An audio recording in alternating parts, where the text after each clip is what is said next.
Pues bienvenidos a todos. Hoy tenemos a un ponente súper especial.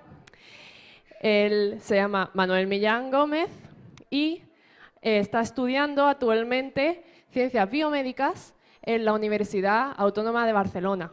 Y hoy nos trae un tema súper interesante, colonizando Marte. Nos va a explicar un poco, ¿es posible vivir en otros planetas? Bueno, voy a dejar que él lo diga. Él, además, desde pequeño, aparte de todo lo que está aprendiendo en la carrera, desde pequeño ha tenido pasión por el espacio. Siempre le ha encantado. Y, de hecho, está siempre informadísimo de cada movimiento que hace la NASA. Así que atentos y darle muchísima caña en el debate que tendremos después de la charla, porque os puede contar muchísimo. Y bueno, antes de empezar, deciros que en las mesas encontráis un código QR donde podréis hacer una pequeña encuesta para que digáis qué os ha parecido la charla, qué os está pareciendo el ponente. Esto lo recordaré también más tarde. Y bueno, sin más, darle un fortísimo aplauso, por favor, a Manuel.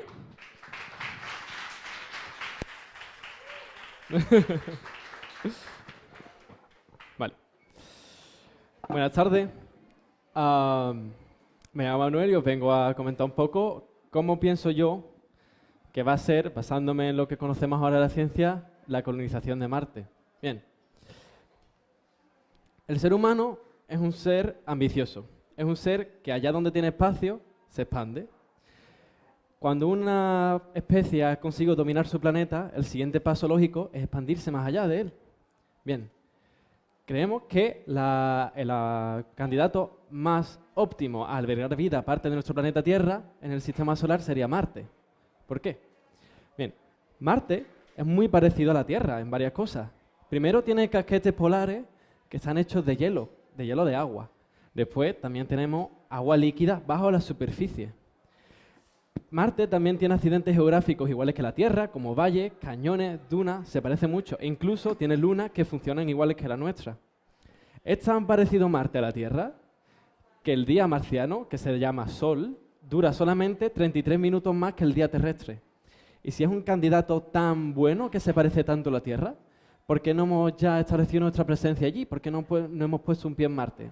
Bien, porque aparte de todo esto bueno que tiene, Marte es un desierto helado radiactivo. Esto supone un gran problema para la supervivencia humana, porque los seres humanos no vivimos en condiciones heladas y no vivimos en condiciones radiactivas. ¿Por qué? Porque nosotros tenemos una cosa que nos protege, que se llama la atmósfera. Esta atmósfera que tenemos de la Tierra muy buena nos protege ante la radiación que viene del Sol y crea una temperatura estable para que nosotros podamos vivir.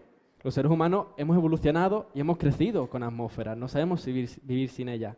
De hecho, es tan importante que la falta de atmósfera de Marte es lo que más nos perjudica. La atmósfera de Marte solamente es un 0,7% de densa que la de la Tierra. Y está formada principalmente por dióxido de carbono, el cual nosotros no podemos respirar. Aparte de no tener atmósfera, el interior de Marte está frío relativamente comparado con el de la Tierra. No tiene movimientos tectónicos, no hay placas tectónicas ni continentes como tenemos en la Tierra que vayan flotando. Eso hace que Marte carezca de una magnetosfera fuerte. La magnetosfera, como la de la Tierra, lo que hace es desviar el viento solar, que es la radiación que viene del Sol, y aparte, la poca que llega la disipa la atmósfera. Marte ni tiene atmósfera que la disipe, ni tiene magnetosfera que nos proteja. La radiación le da de lleno. Esto hace que haya 50 veces más radiación en la superficie de Marte que hay en todo el planeta Tierra. Esto no son condiciones en las que un ser humano pueda vivir. Acabaríamos muriendo de sufrir tanta radiación. Aparte, es que Marte está más del doble de lejos de la Tierra que el Sol. Entonces, la luz solar, la energía que llega a Marte es muy poca. Marte tiene una baja energía disponible. Un panel solar en Marte solamente funcionaría más o menos el 40%.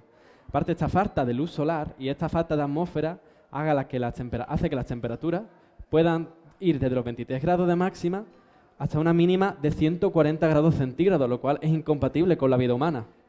Pero es que para arrebatar, en Marte se forman unas tormentas muy grandes de polvo que pueden durar días o semanas y que pueden abarcar el planeta entero.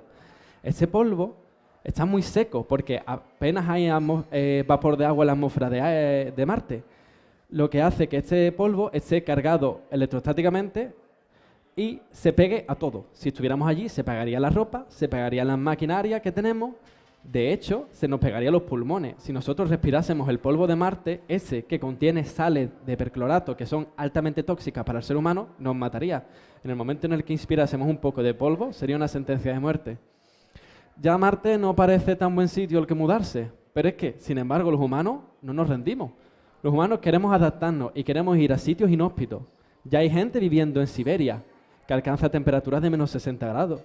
Hay gente viviendo en el Sáhara, que alcanza temperaturas medias de en verano de 45 grados.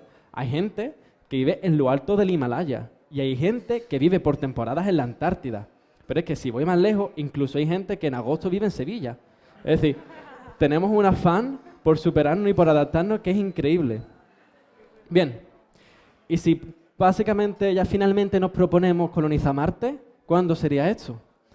La cosa es que realmente podríamos empezar hoy. Es que de hecho ya hemos empezado parte de la colonización. Os explico.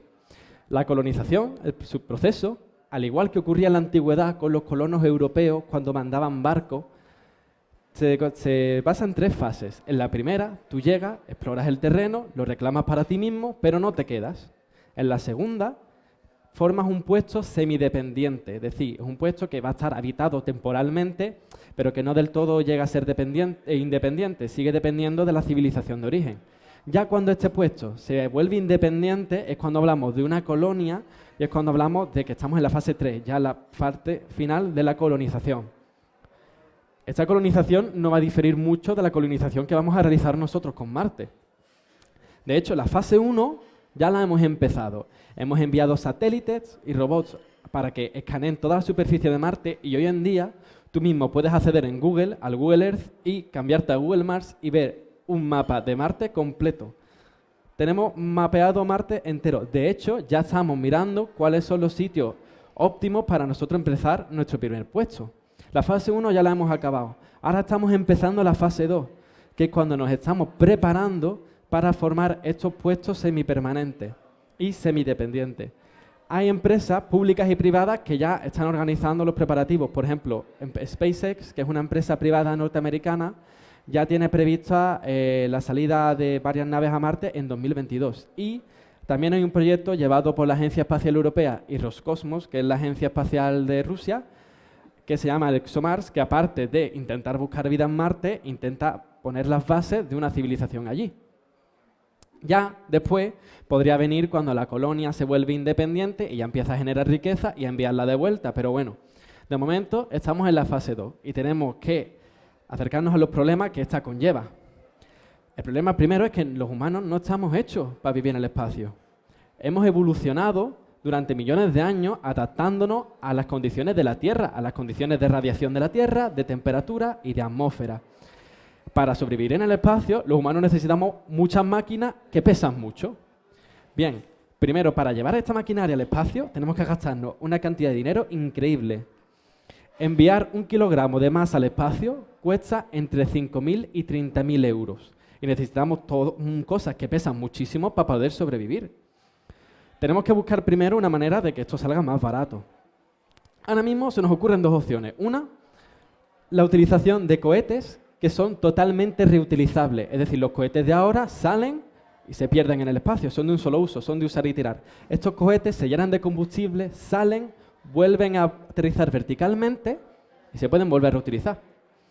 La segunda opción que tendríamos, que no está construida todavía, pero está en proceso, sería un gancho orbital, que es simplemente un gancho que gira y va orbitando alrededor de la Tierra y utiliza el momento angular de ese gancho para coger cosas de la atmósfera y empujarla hacia el espacio sin necesidad de utilizar combustible. ¿Por qué es tan necesario que no utilicemos tanto combustible? Porque hemos dicho que las cosas que necesitamos para sobrevivir en el espacio pesan mucho. Cuanto más pese la nave, más combustible necesitamos. Pero es que cuanto más combustible necesitemos, más pesa la nave. Y así se forma un círculo vicioso, una serpiente que se muerde la cola, donde enviar cosas al espacio es muy caro. Pero bueno, una vez que solucionemos esto, tenemos todavía el problema de que los humanos necesitan sobrevivir al espacio, necesitan sobrevivir un viaje hacia Marte. ¿Cuánto dura un viaje hacia Marte? Bien, cada 2 años se abre una ventana donde viajar a Marte es el mínimo de tiempo, que son 6-7 meses. ¿vale? Esto supone dos problemas. El primero, que si ya tuviéramos una colonia que dependiese de nosotros y tuviera un problema, la ayuda podría tardar más de 2 años en llegar y tal vez sería demasiado tarde. Y el segundo, que durante esos 6-7 meses en el que nosotros viajamos a Marte, tenemos que sobrevivir. Hay dos problemas principales que tenemos cuando un humano sale al espacio y se va de la Tierra. El primero es la radiación y el segundo es la microgravedad. La radiación en el espacio es muy fuerte. Las agencias espaciales solo recomiendan que la estancia máxima seguida de un astronauta fuera de la Tierra sea de 6 meses, porque a partir de los 6 meses las dosis de radiación pueden comenzar a ser letales, pueden ser peligrosas y pueden hacer que nuestros órganos dejen de funcionar o pueden causarnos varios tumores y acarrearía con la muerte a largo plazo. La microgravedad hace que se nos deshagan los huesos y los músculos. ¿Por qué? Los huesos y los músculos se van haciendo bajo demanda. Es decir, el cuerpo va viendo las señales que va recibiendo y va viendo cuánto hueso y cuánto músculo necesita. La señal de esfuerzo más prominente de la Tierra es la propia gravedad. Nuestra propia gravedad es la que mantiene nuestros músculos y nuestros huesos trabajando las 24/7. Si no tenemos esta gravedad, los músculos y los huesos se van degenerando y eso puede ser mortal. Esto tiene una solución súper fácil, que es hacer ejercicio. Una vez que tú hagas ejercicio con el suficiente, empiezas a generar esas señales de esfuerzo que tu cuerpo necesita para entender que necesita ese músculo y necesita ese hueso. Sin embargo, para el que no sea muy deportista, se han inventado varias soluciones, como por ejemplo, viviendas que roten. Si la nave tiene un habitáculo que vaya rotando y vaya generando una fuerza centrífuga que te empuja hacia afuera, la fuerza que te hace chocarte contra la pared de la nave, que sería el suelo, imitaría la fuerza de la gravedad terrestre. Y más allá de eso, se podrían inyectar hormonas sintéticas que favorecieran las señales de esfuerzo del cuerpo y el cuerpo se pensara que estuviera haciendo ejercicio sin necesidad de hacerlo. Ese problema lo tenemos solucionado. El problema más gordo es la radiación. Pero aquí los humanos tenemos un truco, que es que somos altamente adaptables. Bien. No estoy hablando de una adaptación de miles de años de evolución, estoy hablando de una adaptación a muy corto plazo. Por ejemplo, las personas que pasan varios tiempos preparándose en el Himalaya para hacer montañismo, se ve que tienen una respuesta fisiológica ante el frío mucho más eficiente que el resto de los seres humanos. Ante la presencia de frío, a cualquiera de nosotros se nos espesaría la sangre. Sin embargo, estas personas que han pasado varios días en el frío y en condiciones de hipoxia, porque en lo alto de una montaña hay menos oxígeno, se acaba adaptando y su cuerpo responde de una manera mucho más eficiente, haciendo que la sangre sea más líquida y que llegue el oxígeno, el poco oxígeno que hay, llegue de manera más eficiente al cerebro. Bien, esto junto con una cosa que ocurre en toxicología que se llama hormesis, ya tiene el truco hecho. ¿Por qué? La hormesis es la cualidad que tiene un tóxico o algo que sea tóxico, en el que no empieza a ser tóxico desde el minuto 1, sino que en una pequeña concentración controlada no es tóxico, sino que es beneficioso. Es solo el exceso lo que es tóxico. Hay un laboratorio que se creó en 2003 de la NASA, que es el Laboratorio de Radiación Espacial de la NASA, que desde entonces empieza a estudiar los efectos de la radiación en los seres vivos y cómo podemos escudarnos de ello. Bien, se descubrió que la radiación sigue un patrón de hormesis, es decir, la radiación en altos niveles es letal y es dañina y es perjudicial, pero en bajos niveles no solo no es perjudicial, sino que puede ser beneficiosa para el ser humano. Esto se ve muy simplemente cuando en la primavera empieza a hacer más solecito y nos empezamos a poner morenos. Y cuando llega el verano ya tenemos un moreno resistente a la radiación del sol de verano. ¿Por qué? Porque es que los seres humanos venimos equipados de serie con un kit antirradiación, que son los melanocitos. Los melanocitos son células que están en lo profundo de nuestra piel y que generan un pigmento, una molécula coloreada que se llama melanina. La esparcen por la piel y esta melanina lo que hace es absorber la radiación y hacer que no afecte al resto de las células. La radiación la disipan en forma de calor y no ocurre daño al ADN, porque esa radiación es ionizante. Bien, sabiendo que la hormesis existe en la radiación, cuando una persona pasa mucho tiempo en el espacio y empieza a recibir niveles crónicos bajos de radiación, esa radiación lo que hace es prepararla para una hipotética dosis alta de radiación que pueda ocurrir por lo que sea. Aparte de esto, tenemos otro truco, que es el uso de la terapia génica. La terapia génica consiste en alterar los genes de las células de un organismo que ya ha nacido. Alteramos unas células específicas para que éstas hagan un efecto en el cuerpo que nosotros deseamos sin que alteren el resto del cuerpo. No solo las células animales utilizan esta estrategia de absorber la radiación. También hay un hongo muy específico que ha evolucionado para absorber la radiación. Este es el caso del hongo que crece en el pie de elefante de Chernóbil. En Chernóbil, cuando reventó la central nuclear y se fundió el núcleo, se creó como una masa muy, muy densa de metales, que es el origen de toda la radiación de Chernóbil. Bien, pues mira lo que es la evolución, que al cabo de 20 años surgió un hongo que a día de hoy recubre toda la estancia y parte del pie de elefante. Este hongo ha evolucionado no solo para ser inmortal, o sea, ser resistente a esta radiación, que mataría a cualquier otro organismo del planeta, sino que encima se alimenta de ella. Entonces nosotros hemos pensado, vale, podemos coger los hongos, o sea, los genes que tiene este hongo y utilizarlos a nuestro beneficio. Utilizamos terapia génica para pasar los hongos de el ADN de este hongo a nuestros melanocitos, nos volvemos a inyectar los melanocitos y esto podría proporcionar resistencia no solo a la radiación ultravioleta, sino a los rayos gamma y a las partículas alfa, que son la mayoría de la radiación que hay en el espacio. Bueno, ya tenemos solucionado el problema de la radiación y la microgravidad durante el viaje, pero es que una vez que lleguemos a Marte nos encontramos con el mismo problema. Marte no tiene una resistencia natural ante la radiación. Hemos dicho que en la superficie de Marte los niveles de radiación son 50 veces superiores a los que nosotros tenemos. Una cosa es aguantar radiación durante 6-7 meses y otra cosa es aguantar radiación durante años que te puedas pegar allí. Bien. ¿Qué pasa cuando el ser humano empieza a tener mucha radiación? Que le empiezan a salir tumores, los órganos dejan de funcionar y acaban muriendo. Esto hay que solucionarlo de alguna manera. Por suerte, ya tenemos con certeza la solución. Hace millones de años, Marte era similar a la Tierra, era muy parecido. Tenía océanos de agua, tenía una atmósfera, tenía placas tectónicas que se movían y tenía bajo la corteza un manto de magma caliente que se iba moviendo e iba saliendo al exterior a través de volcanes similares a la Tierra. Uno de estos volcanes muy famoso, por ejemplo, es el Monte Olimpo. Bien, a día de hoy estos volcanes y esta actividad está extinta, ya no hay, pero nos han dejado un regalo muy valioso, que son los tubos de lava. Los tubos de lava son huecos en la superficie o subterráneos que se dedicaban a contener el magma y era por donde el magma pasaba. Forman como una especie de sistema circulatorio de magma bajo la superficie marciana.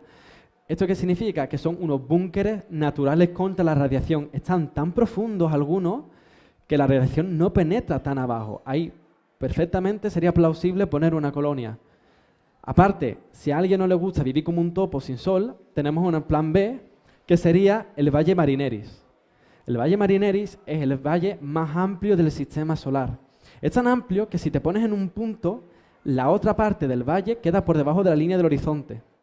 Este valle aparte es tan profundo que la atmósfera de Marte aquí se condensa y es un 25% más densa, lo suficiente como para parar la radiación del exterior de manera notable. Es tan densa que ya en este sitio la atmósfera de Marte deja de tener este color rojizo y amarillento característico de Marte y empieza a ser azul. Los cielos debajo de este valle son azules como los de la Tierra. Pero aparte, si no os gusta esta opción, también tenemos un plan C, que es mudarnos cerca de los casquetes polares. Marte, os he dicho que es muy similar a la Tierra y por ende tiene una inclinación que es casi igual que la de la Tierra. Esto significa que el sitio donde menos radiación llega es a los polos. Si aparte cogemos esta poca radiación que llega y nos dedicamos a minar el hielo que está formado por dióxido de carbono y agua y cubrimos de hielo las estancias, esta capa gruesa ya quita toda la radiación que tenemos. Entonces sería plausible vivir al lado. Aparte podríamos minar el hielo para obtener agua. Sin embargo aquí haría un poquito de más fresquito. Bien, una vez que ya hemos visto cómo protegernos y cómo garantizar nuestra integridad física y no tener cáncer a lo largo de varios años, llega la hora de pensar de cómo nos abastecemos. Hemos dicho que los suministros podrían tardar más de 2 años en llegar a Marte. Hay que buscar una forma de ser semidependientes, de ir produciendo nuestras propias cosas. Los seres humanos, para sobrevivir, necesitamos 4 cosas básicas. Necesitamos agua, necesitamos aire, necesitamos alimento y necesitamos cobijo que nos dé unas temperaturas estables. La Tierra, todo esto nos viene dado por una gran y compleja biosfera, pero que en estaciones espaciales, que son sitios pequeños y cerrados, hay una necesidad imperiosa de todos los elementos que haya, reciclarlos y hacer que no se colapsen, porque no disponemos de una biosfera. Hay varias maneras que hemos pensado de abastecernos. Podemos abastecernos de una de ellas o de una mezcla. La primera, crear biosferas artificiales, ¿vale? Coger un hábitat y varios organismos y aislarlos completamente del entorno de Marte. Esto ya es posible gracias a un experimento que se llama el Biosphere 2, que se realizó en el desierto de Arizona, en el que se corroboró que se podía crear un asentamiento relativamente pequeño hecho por el hombre, donde cabían 8 humanos y en donde no fue necesario reponer nada durante un año, porque se formó un ecosistema y un complejo que se iba reponiendo a sí mismo, era renovable. Entonces sabemos que esto lo podemos hacer. ¿Cómo se obtenía alimento? A través de cultivos hidropónicos. Los cultivos hidropónicos son cultivos que dependen de un tanque de agua donde viven peces y bacterias, y ese tanque de agua está conectado a un huerto donde crecen hortalizas y algas y varios vegetales. Los microorganismos generan productos para los que los vegetales se alimentan. Los vegetales dan alimento a los peces y los peces echan desechos de los que se alimentan las bacterias. Se forma un ecosistema bastante simple y que es renovable. De este ecosistema nosotros podemos extraer plantas y peces sin que se colapse. La otra opción sería modificar con terapia génica y con ingeniería genética las especies que ya existen en la Tierra para hacerlas más resistentes al entorno marciano. Y la otra opción, que también sería muy plausible, sería la terraformación. La terraformación consiste en alterar un hábitat para que un organismo lo pueda habitar. En este caso, el ser humano. Sería modificar completamente la superficie de Marte entera. Esto sería posible con mucho tiempo, mucha paciencia y con el uso de dos elementos. Uno, microorganismos que se esparcirían por el suelo. Allá hay microorganismos que resisten condiciones de vacío relativas que tiene Marte y la radiación. Esos microorganismos se dedicarían a fijar el CO2 de la atmósfera y a transformarlo en oxígeno, como las cianobacterias hacen en el planeta Tierra. Aparte, se utilizaría un espejo solar, que es un espejo muy grande que orbita el planeta y que redirige la luz del Sol hacia los polos. Esto calienta el planeta y hace que se derritan los polos, haciendo que escape dióxido de carbono y vapor de agua hacia la atmósfera y se empieza a espesar. Esto crea un feedback positivo con las bacterias. Cuando hay más dióxido de carbono, crecen más las bacterias porque tienen más sustrato, empiezan a formar todavía más atmósfera y se crearía una leve atmósfera que sería lo suficiente como para parar la radiación relativamente y para crear unas temperaturas estables. Y a partir de ahí, ir trabajando. La terraformación, sin embargo, tiene dos pegas. Una, ¿es ético alterar un planeta entero para nuestra supervivencia? Y dos, la terraformación no tiene marcha atrás. Marte quedaría expuesto a contaminación extraplanetaria. Esto significa que si a día de mañana un científico intenta buscar vida, no podría ser posible porque nunca estaríamos seguros de si esa vida es originaria de allí o la hemos traído nosotros. Hay muchas razones por las que uno podría argumentar que teníamos que ir a Marte. Podríamos buscar vida, la supervivencia del ser humano, hacer hueco para las futuras generaciones o simplemente por curiosidad. Yo os animo a que os preguntéis vosotros mismos cuál sería la razón para ir a Marte. Y también os animo a que hoy en día hay muchos problemas que requieren nuestra atención en el planeta Tierra, pero que deberíamos, en mi opinión, seguir siempre mirando hacia el futuro y hacia arriba. Muchas gracias.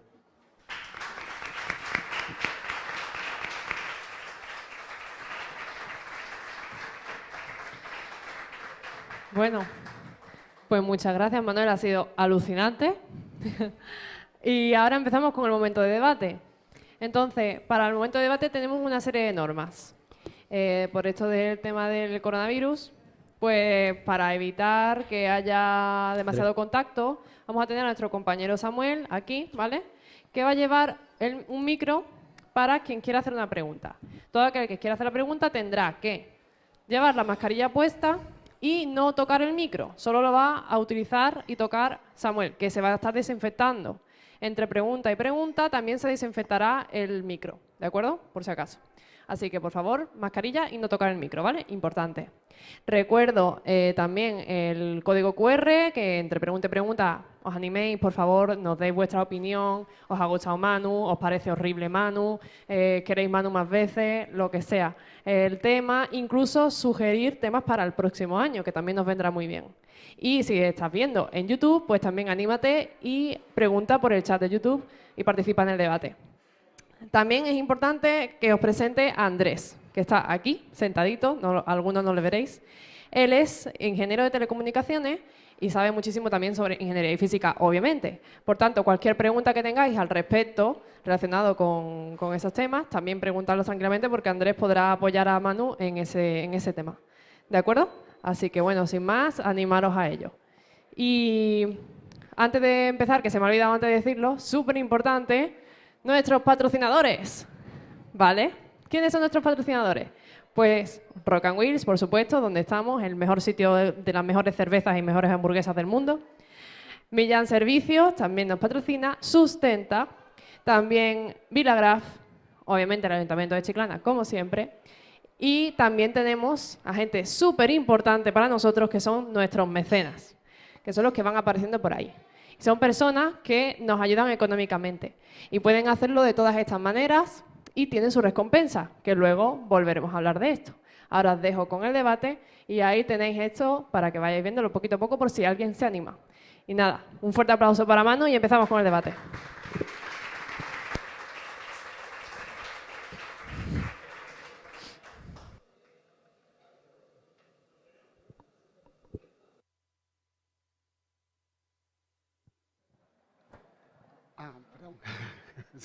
Perdón. Mira, hablabas de razones por las que terraformar Marte. ¿Qué razones podríamos pensar nosotros que podría haber? Y yo creo que la fundamental es la que ha puesto Elon Musk. La Tierra puede que un día no sobreviva a un impacto, como ocurrió con los dinosaurios, haya una extinción masiva, y tener una segunda vivienda sería la salvación de la especie, ya sea en Marte o en la Luna. Yo estoy de acuerdo con usted, yo soy de los que piensan que es una buena idea empezar a colonizar Marte precisamente por eso, para garantizar la supervivencia, quiera que no le pase algún día a la Tierra. Lo que no entendí muy bien es tu primera pregunta, porque no sé si te refieres a razones para terraformar Marte o para no terraformar Marte. Terraformarlo sería imprescindible si queremos que haya una civilización marciana. Claro, ahí entran temas de ética, o sea, ahora mismo nadie se está planteando si es ético cambiar un ecosistema, bueno, un ecosistema no, pero un hábitat entero o un entorno entero para nuestro beneficio. Sí es verdad que con la tecnología que tenemos ahora es plausible. Entonces, todo eso son preguntas que se las tendrán que hacer las personas que se dediquen a colonizar Marte. Con lo relativamente pronto que puede pasar, porque ya en 2022 se van a empezar a hacer los preparativos, empezaremos a ver por dónde tirarán, si por crear biosferas que sean totalmente renovables y sin alterar el entorno, o por la terraformación. Ya tenemos un científico un poco loco que se llama Elon Musk, que sugirió bombardear los casquetes polares para derretir el hielo y liberar el gas, pero bueno, hay muchas opiniones al respecto.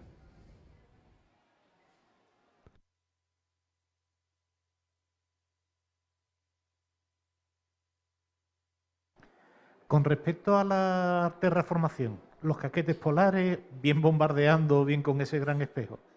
Mi pregunta es, ¿la magnetosfera de Marte es lo suficientemente potente como para evitar que el viento solar barra la atmósfera marciana que se vaya a formar?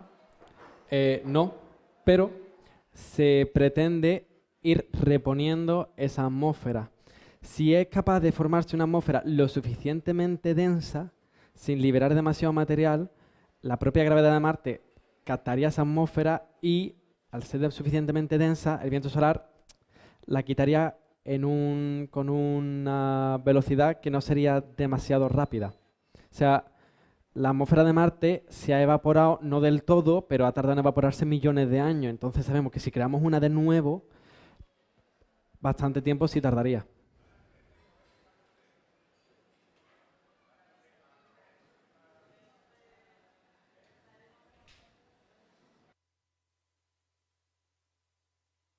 Respondiendo a lo que ha objetado el compañero, existe un proyecto de crear un anillo superconductor alrededor de todo el de todo el planeta que generaría un campo magnético que protegería esa atmósfera. De todas formas, lo que tú decías, la atmósfera primitiva marciana tardó cerca de 2.000 millones de años en extinguirse y quedarse lo que es prácticamente ahora.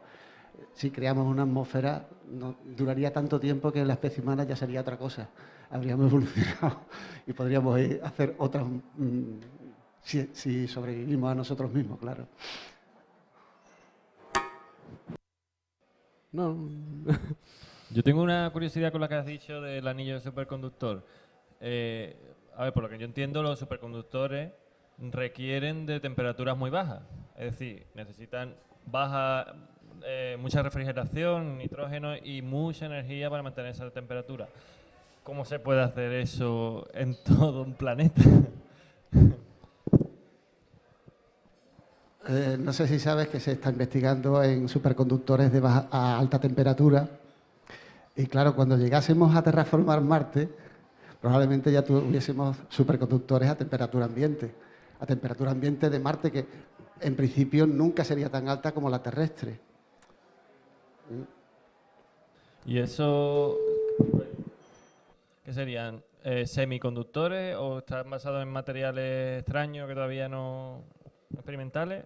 Los superconductores a temperatura ambiente están haciéndolos con mezclas de tierras raras con metales, ¿vale?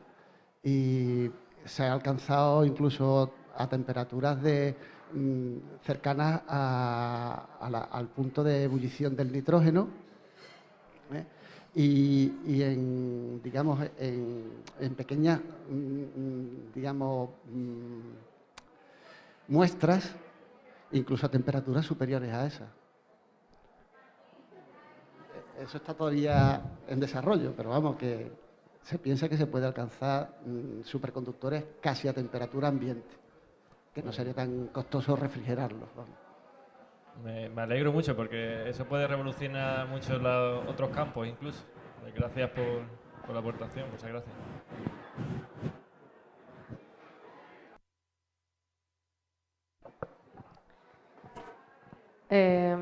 Bueno, primero la charla me ha parecido alucinante, me encanta, me he quedado flipada.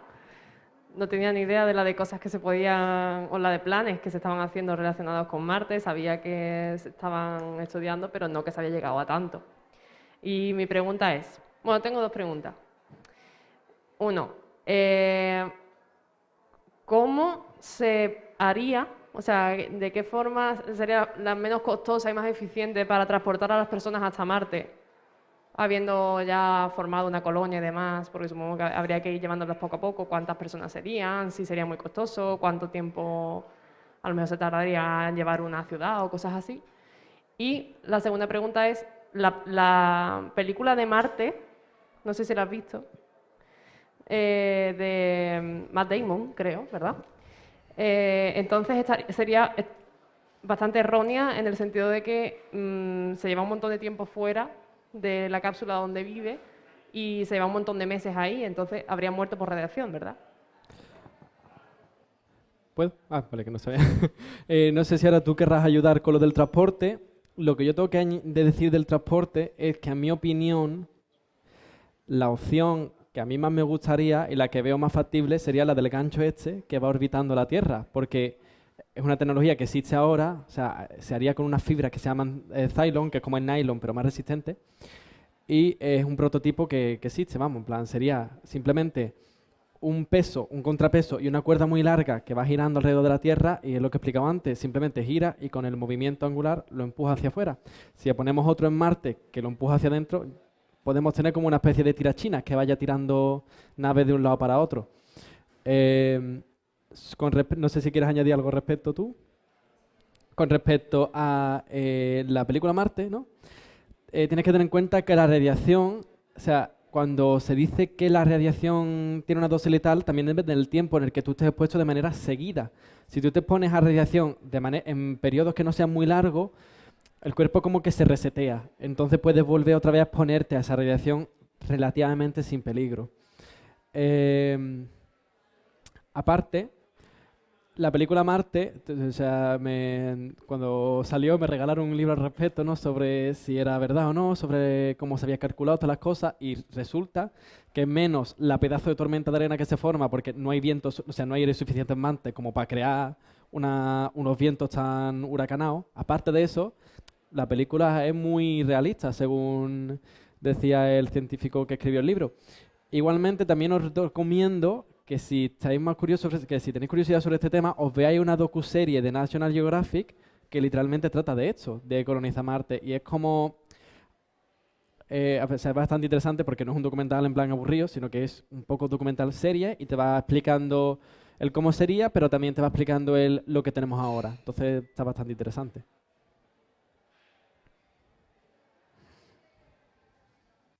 Mientras que hay una pregunta, me gustaría preguntar a mí una cosa.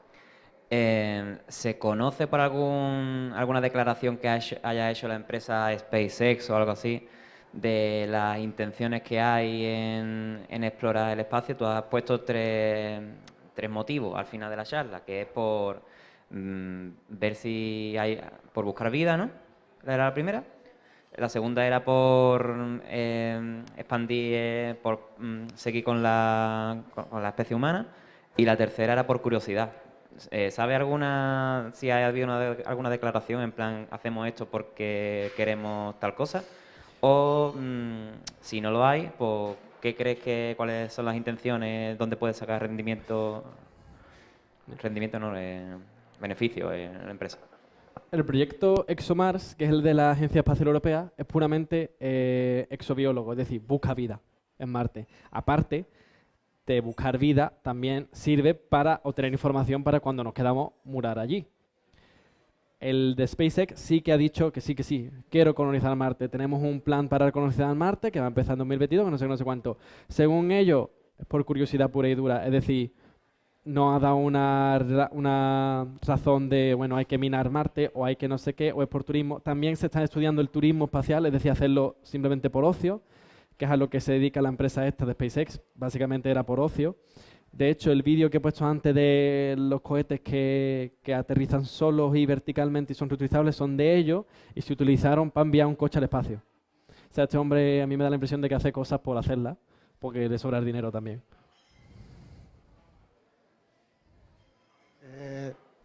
Elon Musk, precisamente su visión es que quiere conseguir que la especie humana sea multiplanetaria. ¿Perdón? Y que sea multiplanetaria. Sí. Es que con la mascarilla y tengo poca voz. Entonces, no lo hace por hobby.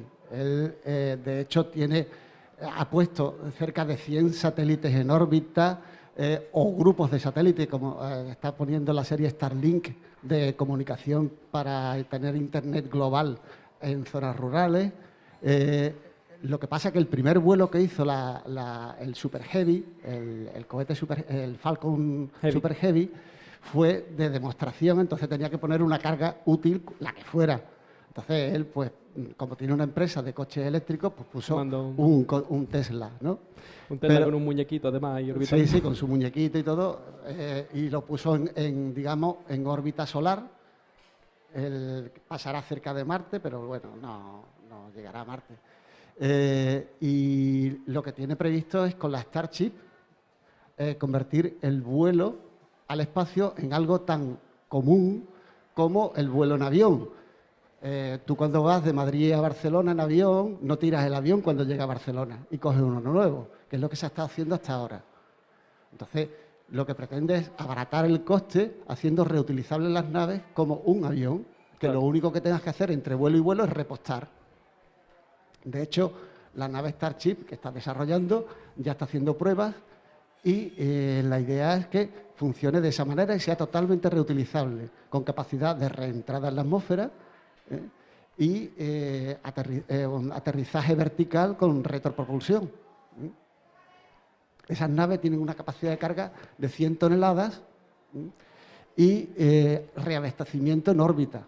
Es decir, que la colonización de Marte, si todos los planes, y de momento todos los planes que está diseñando los lleva a cabo, y de momento va en tiempo, sería totalmente factible desde el punto de vista de conseguir una nave para ir. Luego vendrán los problemas de cómo protejo la nave de la radiación durante el camino, cómo creo una gravedad artificial, igual con dos naves ancladas una a la otra y rotando para generar dentro de la nave, por la fuerza centrífuga, una gravedad artificial, pero que es factible.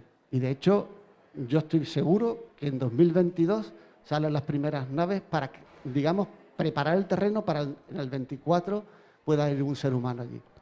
Sí, de hecho, ya están seleccionadas las personas que van a ir. De hecho, yo sigo a una en Instagram porque me parece muy interesante esa chavala, tiene mi edad y ya es una de las astronautas seleccionadas para ir hacia allí. En plan, yo también lo veo muy factible, que sigan el calendario que se han propuesto ellos mismos. Hola, Manu. Hola. Muy interesante, ¿eh? Me ha gustado mucho. Un par de cositas y una reflexión. También se está buscando, por ejemplo, Encélado o el satélite Europa de Júpiter o algunos de otros, ¿no? De los grandes, de los planetas grandes. Supongo que el problema ahí es la distancia también, pero allí parece ser que hay agua. Entonces, sí. Algo tendríamos, ya hay agua. ¿Te refieres a la búsqueda de vida, no? Sí, justamente. Vale. O la posibilidad de, bueno, ¿por qué pararnos en Marte? Porque está claro, el problema de la distancia, una vez superado cierto desplazamiento en tiempo, pues a lo mejor podemos ir un poquito más lejos, dentro del sistema solar, ¿no? Claro, cruzar el cinturón de asteroides, lo mismo también es un problema y tal, ¿no? Y una reflexión. La Tierra es nuestra casa. ¿Por qué no cuidamos mejor nuestra casa antes de buscarnos otra? Hombre, estoy de acuerdo. Decir que yo supongo que no lo verán nuestros ojos, pero nosotros hemos evolucionado en esta Tierra, la deberíamos cuidar un poquito porque nos tiene que durar, digo yo. Sí, estoy de acuerdo. Habría que procurar que la Tierra dure lo máximo posible. Simplemente me considero optimista, doy por hecho de que eso va a pasar y digo, venga, pues más allá, ¿no? ¿Qué podemos hacer más allá? Con respecto a lo de la vida en Europa, realmente, o sea, para que vivamos nosotros, el primer candidato Marte. Para albergar vida propia, la primera candidata es Europa. Hace, creo que 4 o 5 años, enviaron, no, bueno, hace más, que llegó, un satélite que enviaron a Júpiter, que me hace mucha gracia porque no sé si sabéis que las lunas de Júpiter están nombradas como las amantes de Júpiter. Y mandaron a un satélite para chequear a Júpiter que estaba nombrado como la esposa de Júpiter, ¿sabes? En plan, mandaron a la esposa de Júpiter a espiar a las amantes. Ya miró Europa y Europa se sabe que es, o sea, tiene agua. En plan, es un océano de agua que por fuera obviamente está congelado. Entonces, bajo la capa de hielo, la manera en la que refleja la luz da a entender de que lo que tiene abajo es líquido. Entonces hay una capa de hielo muy gruesa que protege un mar interior, que recubre todo el planeta. Ese mar interior, según lo que sabemos nosotros, tendría que estar a una temperatura en la que podría albergar vida. Eso no significa que lo vaya a ver, sino que se dan las condiciones necesarias para albergar vida. Sería una vida que no tendría que depender de la luz solar, porque obviamente no llega. También con lo que has dicho de ir más allá, porque pararnos en Marte, no solo podemos ir más lejos, sino que podemos ir más cerca. Otro planeta al que podríamos mirar también sería Venus. Venus, de hecho, es igual que la Tierra, tiene el mismo tamaño, tiene la misma gravedad, tiene mares, tiene atmósfera. Lo que pasa es que Venus es como si fuera un planeta Tierra futurista, es como si fuera un planeta Tierra donde el calentamiento global se lo ha cargado. O sea, el planeta Tierra, si sigue en el camino, si sigue como está ahora, acabaría como Venus, con una atmósfera muy tóxica, muy densa, que atrapa tanto calor que dentro es un infierno. Se sabe que las condiciones óptimas, o sea, hay unas condiciones que son exactamente igual que la Tierra en Venus, que son en las nubes. O sea, si tú tuvieras una forma de mantenerte suspendido en el aire, las condiciones de oxígeno y de temperatura de las nubes de Venus son similares a la atmósfera de la Tierra. Y sí, y eso. Bueno, aparte del hecho de que está la mitad de cerca que Marte, porque en el sistema solar cada planeta está el doble de lejos que el anterior. Sí, yo por lo que he leído y también por la charla que has dado, que me ha parecido muy buena, creo que uno de los mayores problemas es el desplazamiento hasta Marte y sobre todo el peso de los cohetes. Porque claro, hay que tener combustible suficiente para llegar a Marte y se entiende que para volver. Entonces, lo que nos has comentado, la posibilidad de tener una parada intermedia en la Luna. He leído bastante sobre el tema de ir con el combustible suficiente para llegar a la Luna, allí recargar, digamos, y de ahí lanzarse a Marte. Además, teniendo en cuenta que la Luna tiene menor gravedad y sería más fácil salir disparado con el cohete. Quizás el problema luego también es cómo conseguir el combustible en Marte para la vuelta. Vale. El problema de los cohetes no es dónde conseguimos el combustible, porque el combustible de cohete es agua. Es literalmente agua. Tú coges agua, la partes en hidrógeno y oxígeno y ¡pum! Ya explota. Fin. El combustible se obtiene en cualquier lado. La cosa que tú dices de la Luna también me había informado. De hecho, se estima que con la tecnología que tenemos ahora podríamos perfectamente formar una colonia en la Luna con el presupuesto de lo que genera Alemania en un año. Sabe que relativamente a nivel internacional no sería tan caro. Y la Luna es verdad que tiene una velocidad de escape casi inexistente. La velocidad de escape es la velocidad que tú tienes que alcanzar para que la Tierra te suelte, para que la gravedad te deje salir de la Tierra. En la Tierra, obviamente, es muy grande. En la Luna, no. Porque la Luna es mucho más pequeña, no tiene gravedad, no tiene atmósfera, puede salir relativamente fácil. La Luna, aunque parezca que está cerquita, realmente está a 3 días de viaje, o sea, está relativamente lejos. De hecho, entre la distancia que hay entre la Luna y el planeta y la Tierra, caben todos los planetas del Sistema Solar. Está lejito. En mi opinión, sería muy buena idea tener la Luna como una especie de parada, como una especie de estación de servicio, ¿no? Donde repostar para ir viajando hacia otro sitio. Me parece una idea que es muy buena. Lo que pasa es que me llevó una decepción con cómo está la ciencia ahora, porque por desgracia se invierte mucho más dinero en otras cosas que en la investigación científica, y la carrera espacial, por desgracia, ya ha sido un poco abandonada por casi todos los países. Pero me gustaría que en un día pues sí fuera posible. Y no sé cuál ha sido la otra cosa que has mencionado de... Ah, sí. La vuelta desde Marte, claro, los polos tienen agua, hay agua subterránea, de ahí cogemos combustible y ya está. La Luna no tiene combustible, porque no tiene agua, o sea, no tiene oxígeno. Sin embargo, sí tiene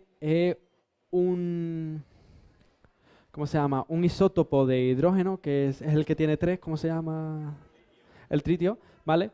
Que genera una cantidad de energía impresionante. Entonces, utilizando energía de fusión nuclear, o sea, de fisión nuclear, perdona, que es la que tenemos hoy en día, eso también te mueve un cohete.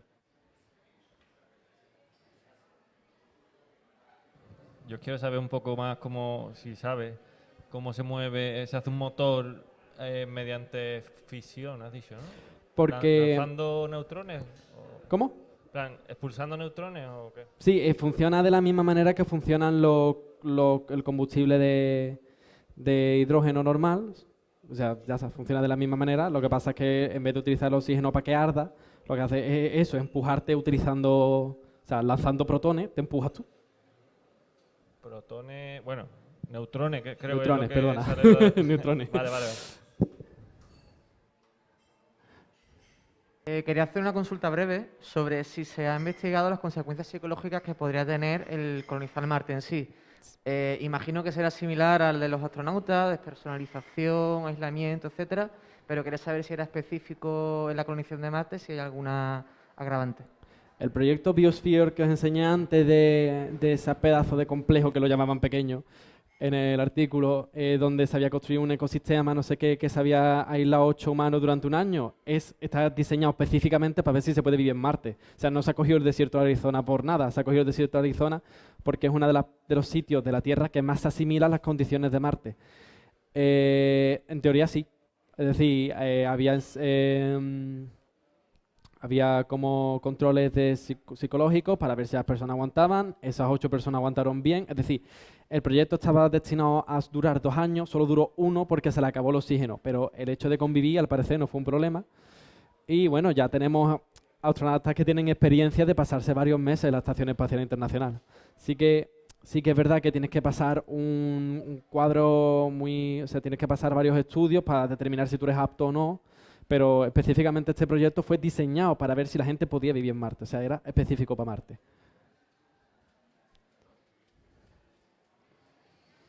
Para responder a tu pregunta de cómo se consigue el combustible en Marte para volver, los motores Raptor que han diseñado SpaceX funcionan con metano y oxígeno.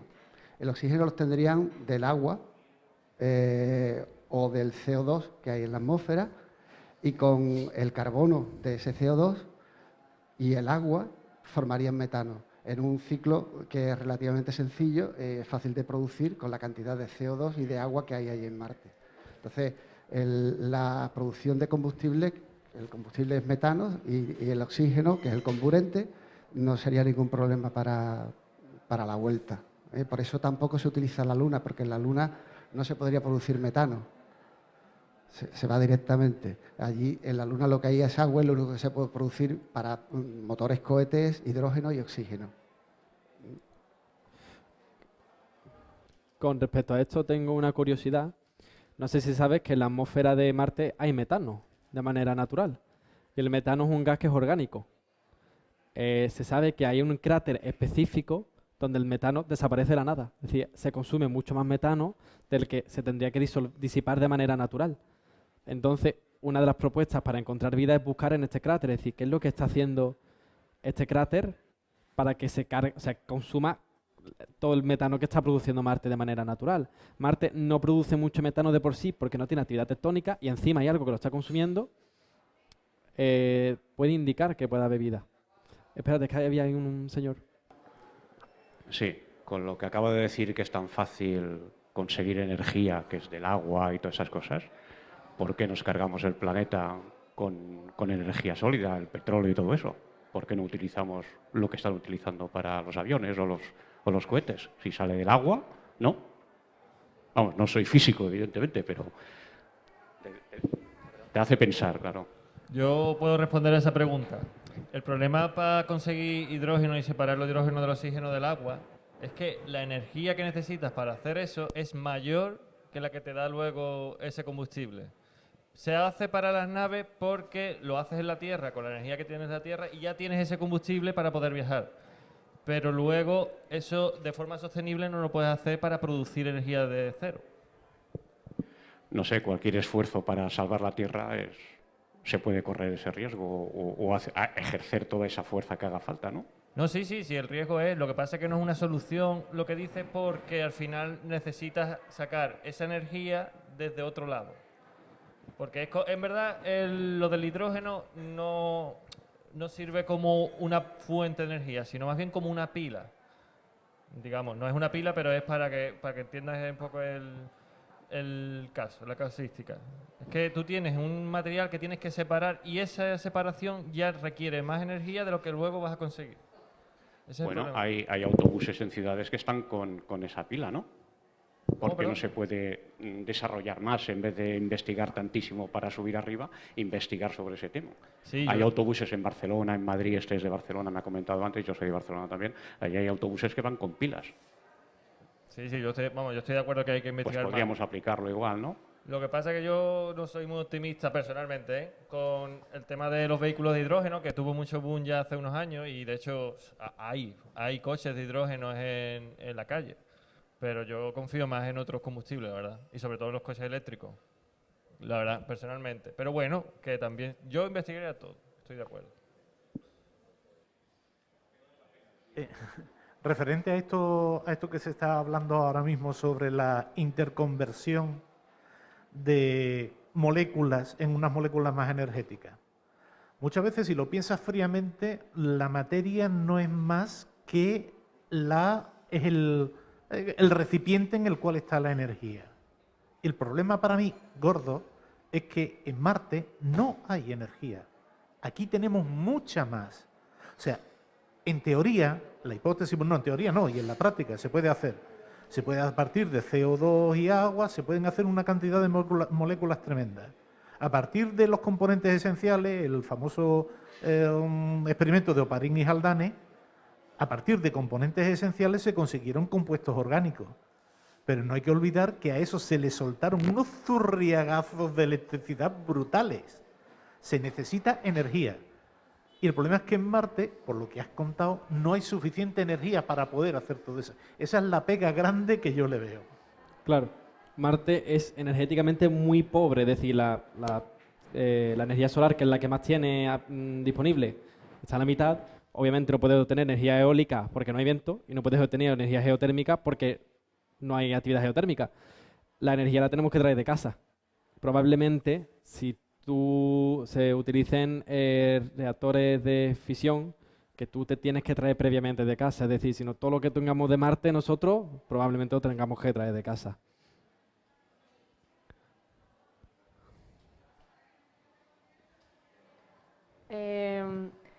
Yo voy a cambiar un poco el tercio porque voy a aprovechar que han hecho una pregunta sobre, bueno, una aportación sobre el planeta Tierra que estaba deseandito que pasara.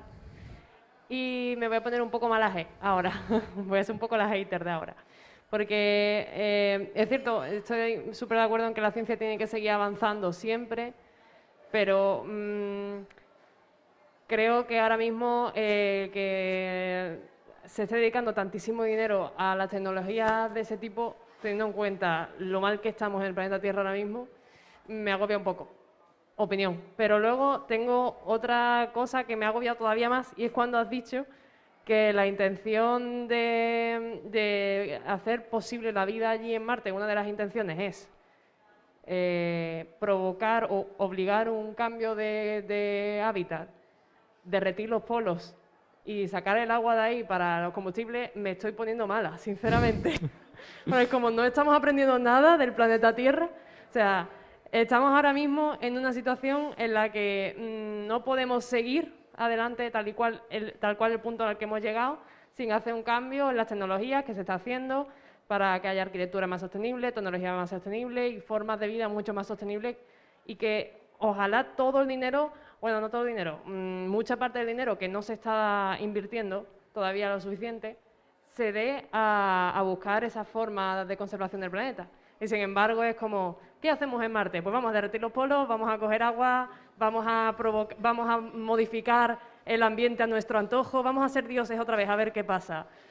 No sé, ¿qué opinas al respecto? O sea, con lo primero del dinero, a mí lo que me da coraje es que el dinero no se saca de sitios como sanidad, no sé qué. El dinero, de hecho, cada vez se invierte menos dinero en la carrera espacial, pero es que ese dinero está siendo invertido en lo militar.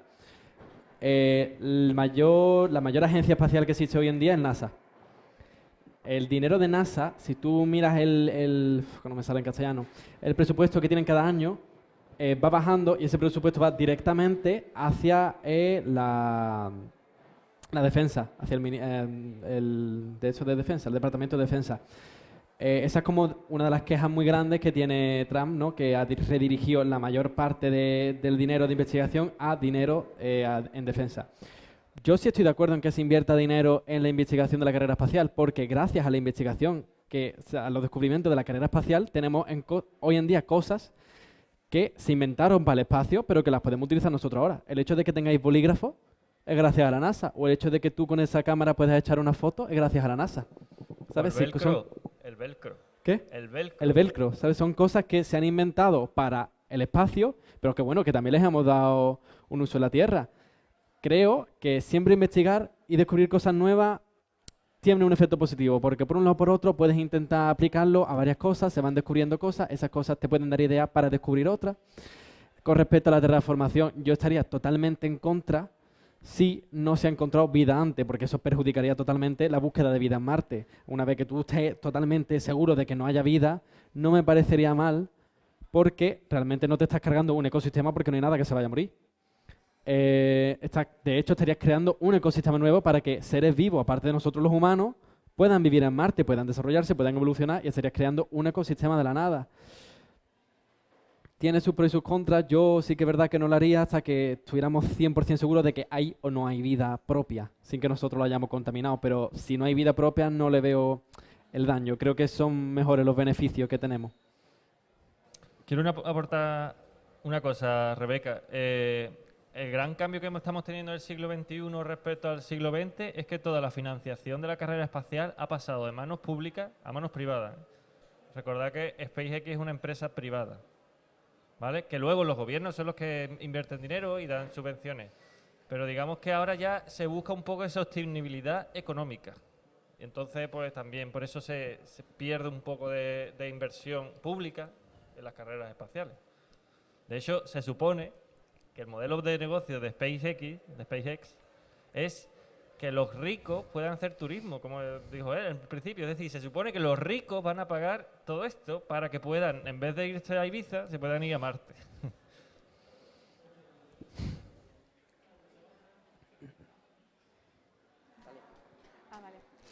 Bueno, Manu, he aprendido un montón de cosas, me ha encantado. Y voy a seguir en la línea de los biólogos, ¿no? Diciendo que, bueno, que me da bastante miedo pensar que alguien de los 8.000 millones de personas que somos, o muchas personas, puedan pensar que realmente nosotros en nuestra vida tenemos la opción de vivir en otro sitio y que dejemos de cuidar lo que tenemos, ¿no? Está muy bien la investigación, es verdad que puede darnos la oportunidad de utilizar esos avances en otras cosas, pero me pregunto por qué no, por ejemplo, se utiliza esa tecnología para revertir el deterioro que se hizo del ecosistema que ahora mismo es el Sáhara, por ejemplo, ¿no? Que también sería una intervención, pero que hay gente que lo está pasando muy mal de aquí. Entonces, me da un poco de miedo el mensaje de que, bueno, total, para lo que nos queda que estar en el convento, ¿no? Y siento la grosería. Tiene razón, o sea, supongo que eso dependerá ya más de política que de lo que quiera un científico y del dinero. Pero yo sí soy optimista con respecto a los problemas que tenemos que solucionar en Marte para evitarlo. Algunos son los mismos problemas que tenemos que solucionar hoy en día. Necesitamos más energía, necesitamos no cargarnos la atmósfera, necesitamos tener una atmósfera que pueda resistir.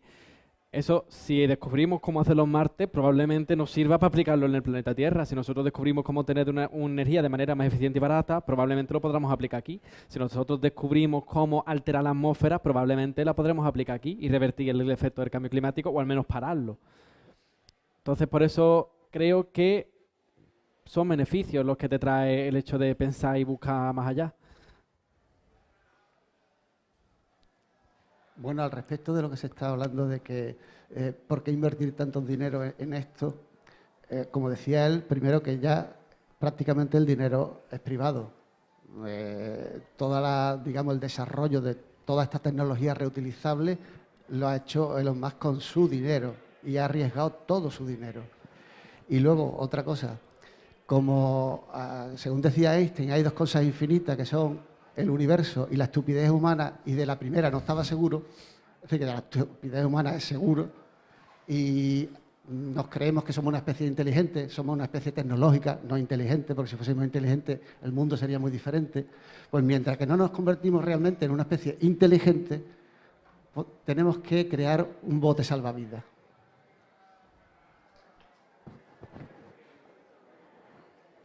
Yo de mientras va Samu para allá, quiero aportar que, para mí, en mi opinión, todo este tema de energía, al final, tanto en la Tierra como en Marte, hay una solución mágica buenísima, que es la energía de fusión. Yo creo que en ambos sitios, además, Marte tiene hidrógeno, ¿no? Sí. Y la Tierra, pues también. Y eso, además, se supone que es la fuente de energía que podría dar más energía, más rentable. El año que viene, por cierto, si os interesa, habrá una charla sobre fusión nuclear y sobre los beneficios que nos va a aportar esa energía y de cómo lo podríamos conseguir. Por si os interesa, esperamos aquí el año que viene. Mira, quería hacer una reflexión, un pensamiento que me ha venido ahora. Y me gustaría haceros la pregunta a vosotros que estáis en el tema este, ¿no? De planetas, de Marte y todas esas cosas. Nosotros estamos yendo a conquistar otros planetas, ¿no? Es decir, cabe la posibilidad de salir al espacio exterior a conquistar otros planetas. ¿Vosotros creéis en los extraterrestres? O sea, te voy a decir lo que dice la comunidad científica. Ahora mismo hay por cada grano de arena, o sea, para que te haga una idea de la escala, 100.000 planetas habitables en solamente la Vía Láctea. Planetas habitables quiere decir que estén dentro del rango, que no estén ni muy lejos ni muy cerca del Sol, que tengan agua, o sea, que tengan agua líquida, que tengan algún otro tipo de líquido y que tengan material orgánico. Porque eso se puede ver desde lejos. Si tú lanzas luz y depende de la luz que te devuelva, puedes ver la composición de la atmósfera y lo que sea. De momento, o sea, hay millones, hay miles de millones de planetas habitables en la Vía Láctea, solo en la Vía Láctea. Y dentro de nuestro grupo local, que son la Vía Láctea, Andrómeda y no sé si algo más, o sea, que son como varios componentes, muchísimos más. Hay varias, no sé si conoces una cosa que se llama la paradoja de Fermi, que intenta explicar por qué todavía no hemos encontrado vida extraterrestre. Te da varias opciones, como que, por ejemplo, seamos nosotros los primeros en llegar, que nosotros nos estemos intentando comunicar, pero que la manera en la que nos estemos intentando comunicar no sea la apropiada, que estemos en el extrarradio y que estemos en una zona poco interesante donde estamos muy alejados del resto de los alienígenas. Podría ser que ya hayan venido y simplemente vinieron cuando nosotros no estábamos. Puede ser que estén ya aquí, lo cual me parece altamente improbable porque sería una conspiración donde estarían miles de personas involucradas y que nadie se le escape. Me parece poco probable. Y también podría ser que simplemente la semilla de la ciencia carree la semilla de la destrucción de una propia civilización. Es decir, que una civilización no pase un filtro y de ahí no pasa y nunca llegue a totalmente expandirse. Ahora mismo, en la exobiología, que es la ciencia que estudia la presencia de vidas en otros planetas, cuando busca señales de inteligencia, busca sobre todo construcciones. O sea, nosotros cuando buscamos, no buscamos vida que sea igual a la nuestra, siempre buscamos vida superior, porque si es igual a la nuestra, estarán en las mismas condiciones y no la podremos mirar, y si están por debajo, pues tampoco. Al buscar vida que tendría que estar como más avanzado que nosotros buscamos estructuras como, por ejemplo, satélites o estructuras artificiales. Hay, por ejemplo, una estrella que se está observando que parpadea de una forma anómala y se piensa que es que algo la está cubriendo, o sea, que parpadea porque algo la recubre de forma, ¿cómo se dice la palabra? Intermitente. Entonces, eso se puede considerar, o sea, creen que podría llegar a ser una estructura que se llama esfera de Dyson, que es un señor, un día se inventó, que todas las civilizaciones van a acabar necesitando tanta energía que van a tener que coger toda la energía de su propia estrella, y esa esfera sería como la manera de conseguir el 100% de la energía de la estrella, que sería como un montón de placas solares orbitando la propia estrella. Bien, cuando se buscan señales de vida, se buscan estas cosas o se buscan planetas que sean potenciales para albergar vida, como por ejemplo el satélite Europa. De momento no se ha encontrado nada, o lo que se ha encontrado no es concluyente, no se sabe muy bien lo que pasa. Sí me gustaría pensar que hay vida allá afuera, porque eso nos haría replantearnos muchísimas cosas. ¿Es la vida igual que nosotros la conocemos? Es decir, ¿requiere de aminoácidos, proteínas, ADN y esas cosas? ¿Es distinta? Hay muchas preguntas ahí. Bueno, la respuesta ha sido muy extensa. La pregunta era simple. ¿Creéis? ¿Vosotros creéis o no? Era eso. Pues yo creo que sí, que hay alta probabilidad de que haya en otro sitio, en algún lado.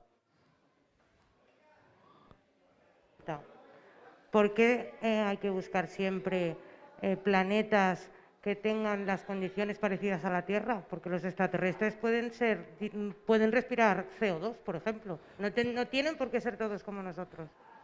Siempre me lo pregunto, pero nadie me lo contesta. No se busca exactamente eso, sino se buscan cosas que seguro no puedan albergar vida. Porque, al fin y al cabo, la biología depende de la física, depende de las moléculas, de cómo éstas se muevan e interaccionen unas con otras. Las moléculas solo pueden interaccionar condiciones concretas. Por ejemplo, si hay mucho calor, las moléculas no pueden interaccionar. Si hay mucho frío, no pueden interaccionar porque no se mueven tanto. Si no tienen un disolvente líquido, las moléculas tardarían. Si yo, por ejemplo, dentro de mis células no fueran todo lo pequeñas que son y no tuvieran agua dentro, para que una molécula pasara, recorriera un nanómetro, tendrían que pasar millones de años. Entonces, necesitas como un disolvente. Entonces, por eso siempre se busca líquido, se busca que no haya ni mucho frío, ni mucho calor. Son condiciones que a nosotros nos parecen lógicas para buscar vida. También nos basamos en los microorganismos que son extremófilos. Es decir, si nosotros cada vez que descubrimos un microorganismo nuevo, por ejemplo, en la Antártida, hay un lago que se llama el lago Vostok, que es un lago subterráneo a kilómetros por debajo del hielo, que tiene vida. Y está en la Antártida. Entonces nosotros decimos, vale, pueden soportar frío, venga, ampliamos un poco el rango de búsqueda. Tenemos un ejemplo de vida que soporta el frío. O vemos en las columnas de azufre del fondo del mar bacterias y vegetales y animales que viven alrededor de las columnas de azufre. Digo, vale, podemos basarnos en que el azufre también es una fuente de energía. Vamos a ampliar un poquito más el espectro. Cosas así. Nos basamos en los ejemplos que nos da la propia Tierra y también en lo que es lógico.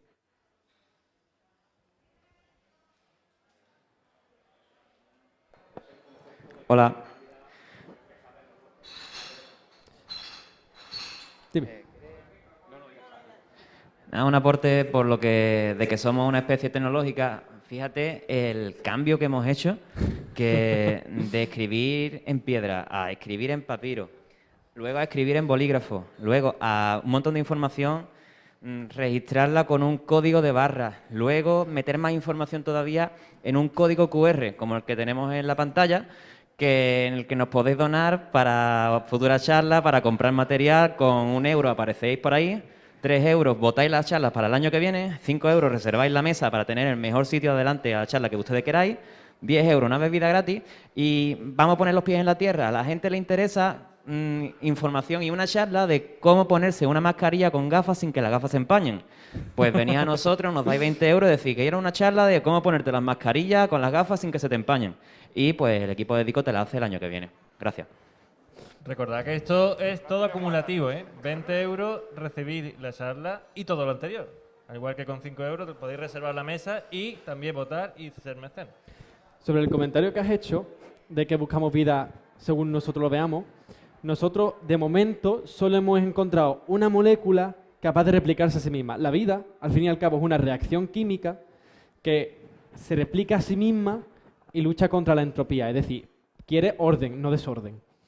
Entonces, la única molécula que nosotros hemos encontrado que es capaz de replicarse a sí misma es el ARN. De hecho, en su momento, en la Tierra, tuvo que haber un mundo donde solo había ARN antes de que hubiera ADN, que básicamente es casi igual que el ADN.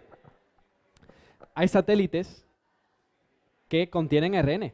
Es decir, ya tenemos muestras de satélites en los que se han encontrado ribosa, que es la base del ARN, se han encontrado aminoácidos, que son la base de proteínas, es decir, son cosas que no solamente pasan en la Tierra. En un asteroide hay bases de proteínas y bases de ARN. Entonces, eso nos da que pensar que no es propio de la Tierra, es decir, que existe también en más sitios en el universo.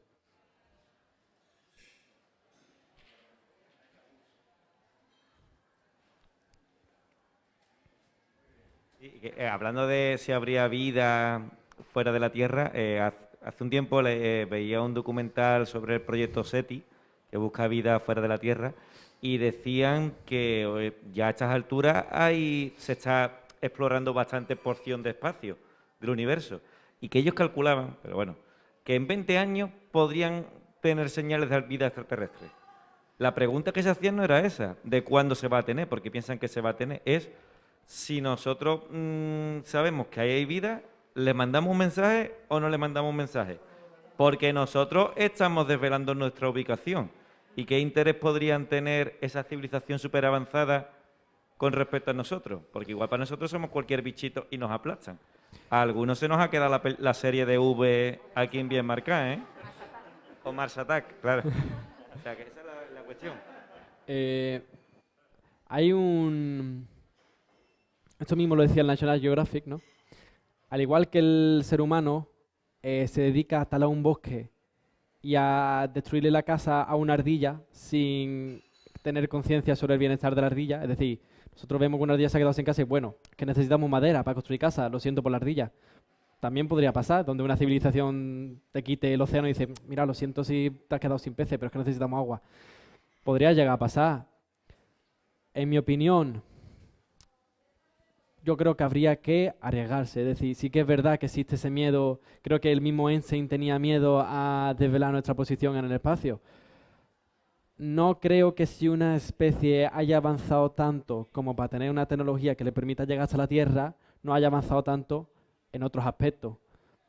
Como por ejemplo, bueno, el humanismo no, porque no son humanos, ¿no? Pero en ética y en vivir en sociedad y en armonía. Bueno, pues tenemos tiempo para una pregunta más por cuestiones de tiempo.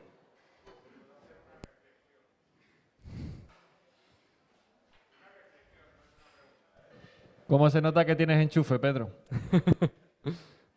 Si, por ejemplo, hablando de alienígenas y cosas, estuvieran observándonos, yo creo que nos están observando y no vienen porque no encuentran inteligencia ninguna. Entonces, ¿sabes lo que te quiero decir?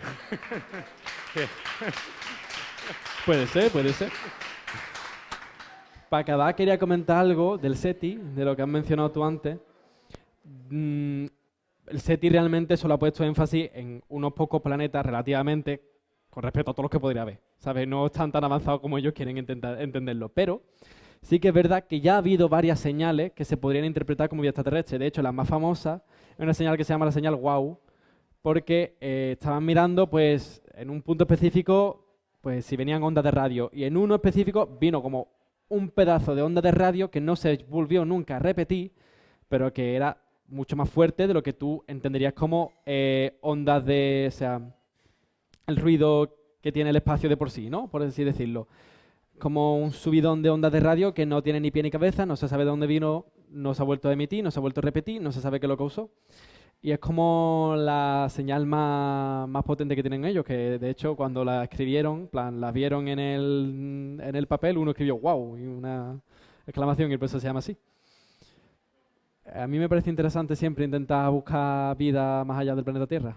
Me parece que nos abriría muchas puertas planteando muchísimas cosas, tanto con respecto a la vida afuera como a la que tenemos nosotros aquí mismo. Bueno, pues... Bueno, hay una pregunta más ahí. Venga, vale. Bueno. La última. Gracias. Vamos a ver.